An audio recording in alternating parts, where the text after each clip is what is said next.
Teman-teman semua, kali ini saya akan berbagi informasi mengenai pelaksanaan UKP PPG tahun 2024, PPG Guru Tertentu. Untuk kemajuan kita bersama, mari saling dukung channel ini dengan cara klik subscribe, like, comment, dan share video berikut ini. Teman-teman semua, saya berpikir teman-teman sudah memegang surat dari Direktorat Jenderal Guru dan Tenaga Kependidikan mengenai pelaksanaan UKP PPG tahun 2024 bagi guru tertentu periode kedua. Nah, di surat ini dijelaskan bahwa yang pertama bahwa peserta yang bisa mengikuti UKP PPG guru tertentu periode 2 tahun 2024 itu adalah yang pertama peserta piloting 1 PPG guru tertentu tahun 2024 yang telah menyelesaikan seluruh siklus pembelajaran dalam platform Merdeka Mengajar. Ya, sekali lagi pesertanya adalah dari piloting 1 PPG guru tertentu tahun 2024 yang telah menyelesaikan siklus pembelajaran dalam PMM. Jadi teman-teman silakan selesaikan semua siklus sehingga teman-teman bisa mendaftar di UKPPG tahun 2024 ini. Yang kedua itu adalah mahasiswa PPG guru tertentu yang belum lulus UKPPG atau istilahnya retaker sepanjang telah memenuhi persyaratan kelulusan pada semua mata kuliah dan masih berada pada rentang masa studi. Jadi ada kata ya atau klausul masih berada pada rentang masa studi. Nanti teman-teman peserta retaker silakan dapat lihat pada link yang telah disediakan. Nah, khusus nanti bagi peserta retaker itu dikenakan biaya ya. Untuk biaya ujian tertulis itu sebesar 200.000. Kemudian teman-teman yang mengikuti ujian kinerja atau UKIN itu sebesar 265.000 rupiah. Nah, teman-teman semua, di dalam surat ini juga diinformasikan kembali dan dipertegas mengenai jadwal UKP PPG guru tertentu periode 2 tahun 2024 ini. Teman-teman harus ingat dan catat dengan baik jangan sampai terlewatkan. Yang pertama, untuk pendaftaran UKP PPG peserta piloting guru tertentu ini dimulai dari tanggal 26 Agustus sampai 8 September 2024 dengan ketentuan teman-teman sudah menyelesaikan semua siklus di PMM. Nah, berikutnya untuk peserta UKPPBG bagi retaker itu sama juga ya di tanggal 26 sampai 8 September. Nah, yang tidak kalah penting adalah teman-teman harus bisa memastikan periode unggah dokumen perangkat pembelajaran dan video praktek pembelajaran.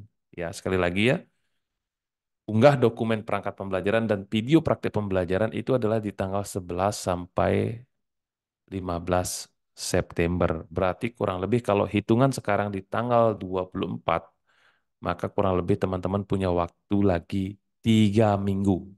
3 minggu itu tidak waktu yang panjang buat teman-teman ya, karena teman-teman harus menyiapkan perangkat pembelajaran termasuk juga video praktek pembelajaran dari penerapan perangkat pembelajaran yang telah teman-teman buat. Yang berikutnya adalah waktu pelaksanaan ujian tertulis berbasis komputer ya. Jadi UTBK-nya itu adalah di tanggal 21 sampai 22 September. Itu sekali lagi UTBK-nya berbasis domisili ya. Dan informasi mengenai UTBK sudah saya jelaskan di channel ini juga. Silakan teman-teman bisa lihat. Nah, kita sudah tahu bersama bahwa UTBK itu ada dua ya. Ada tes objektif itu yang terdiri dari PCK sama soal SJT ya, situational judgment test. Ya, itu untuk tes objektif ya. Kemudian yang kedua ada tes subjektif. Tes subjektif itu adalah dari studi kasus ya, teman-teman ya. Nah, mengenai informasi studi kasus atau bagaimana cara menyusun laporan studi kasus, saya sudah buat juga videonya, silakan teman-teman lihat ya. Nah, sekali lagi nanti untuk studi kasus, teman-teman bukan mengupload dokumen PDF, tetapi nanti teman-teman akan mengisi ya pada saat pelaksanaan UTBK. Jadi teman-teman langsung ngetik di komputer. Ya, dalam tanda kutip teman-teman ada tes IC begitu, tetapi tes IC-nya adalah studi kasus. Ya, nanti lebih mendalam teman-teman sekali lagi lihat video saya mengenai bagaimana cara menyusun studi kasus. Nah, setelah itu ada pengumuman maaf penilaian dokumen UKPPG-nya ya dari tanggal 23 sampai 29 September. Jadi ini bukan untuk teman-teman ya, tapi untuk bagi penilai. Ini juga pilotingnya bagi panitia ya. Jadi yang perlu dicatat adalah periode unggah dokumennya sama pelaksanaan UTBK-nya. Nah, teman-teman semua, ketentuan untuk penyusunan dokumen untuk uji kinerja bagi prodi non bimbingan konseling. Jadi PGSD, Bahasa Inggris, IPA, ya itu masuk ke non BK. Tetapi nanti yang BK masuk ke penyusunan perangkat BK, ya. Jadi sekali lagi yang akan saya jelaskan hari ini adalah yang non BK. Contohnya adalah PGSD. Jadi perangkat pembelajarannya yang digunakan dalam ujian kinerja itu berupa yang pertama adalah hasil perkuliahan atau yang disiapkan secara khusus untuk ujian, ya. Jadi karena kemarin teman-teman mengikuti secara mandiri, ya, maka teman-teman bisa menggunakan yang disiapkan khusus untuk ujian. Jadi teman-teman memang membuat perangkatnya khusus untuk ujian. Yang kedua, hasil pengembangan sendiri, bukan copy paste dari orang lain. Ya, saya tidak tahu nanti bagaimana penguji meyakinkan bahwa karya perangkat pembelajaran adalah bukan copy paste punya orang lain. Kita kan susah ya. Tetapi nanti teman-teman jangan sampai misalkan di dalamnya ada sekolah yang berbeda tertulis, mapel yang berbeda, gitu ya. Nah, jadi kalau ada teman-teman salah ketik, itu sebenarnya bukan salah ketik, tapi saya yakin itu adalah hasil copy paste atau salinan dari milik orang lain. Jadi jangan sampai seperti itu ya. Nanti di petunjuk teknis UKPPG di sana sudah ada beberapa ketentuan yang harus teman-teman apa namanya patuhi. Kemudian dokumennya harus sesuai dengan kurikulum dan fase ataupun tahapannya ya. Berikutnya nanti teman-teman akan mengunggah perangkat pembelajaran dengan penamaan yaitu perangkat pembelajaran underscore nama mahasiswa dan NIM ya. Nanti di petunjuk teknis itu ada lebih rinci lagi ya seperti apa teman-teman akan mengupload. Ya sekali lagi tidak ada hal khusus untuk di perangkat pembelajaran ya. Nah berikutnya untuk di video praktek pembelajaran teman-teman akan membuat video dengan ketentuan yang pertama itu menggunakan modul ajar yang telah disusun dan diunggah pada bagian perangkat pembelajaran ya.